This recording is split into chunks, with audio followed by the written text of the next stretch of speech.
The brain started asking to compare values of sine and cosine on the graphs below.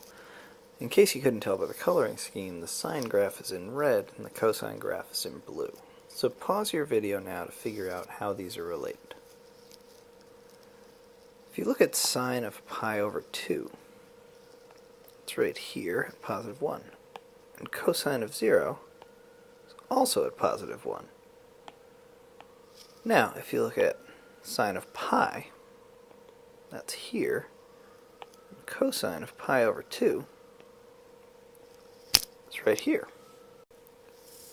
The important part is that these points are just pi over 2 away from each other in the sine and cosine graphs. It's as if you took the cosine graph and shifted it pi over 2 to the right, you would get the sine graph. Now speaking of pi over 2, the pi over 2 part leads to things called cofunction identities. And this says that sine of some angle theta is equal to cosine of pi over 2 minus that original angle. And this works going from cosine to sine as well. Also, cofunctions that work together, tangent and cotangent, and secant and cosecant. Now there are also identity functions that involve reflecting over the y-axis. And if you reflect sine over the y-axis, you'll end up getting what is essentially a reflection over the x-axis, or negative sine. And this works the same way with cosecant. However, if you reflect cosine over the y-axis, you just get the same cosine graph. And if you think about it, at 0 they both start at 1 and then they're decreasing if you look to the left and to the right. So they would be a mirror image as they reflect over the y-axis. So, if you take a negative of the angle, you'll get the same function for cosine and for secant.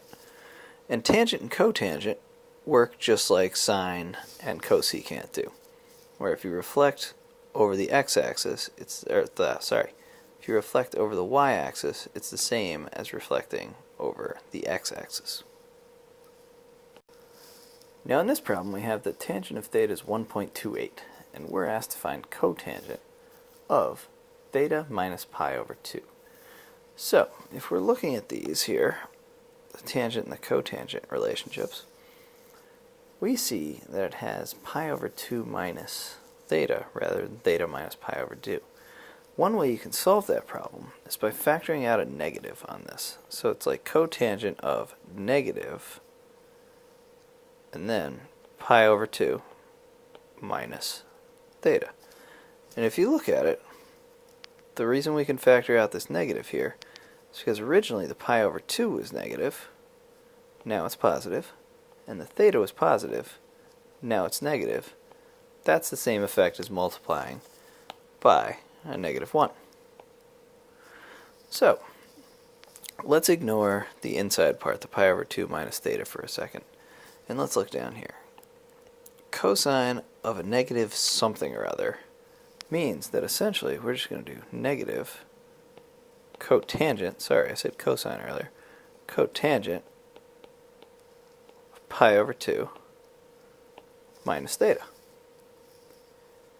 Well, looking back up at the cofunction identities, we know that cotangent of pi over 2 minus theta is equal to tangent of theta. So this just equals negative tangent of theta. Since we know that tangent of theta is 1.28, we know that this can all be reduced to negative 1.28.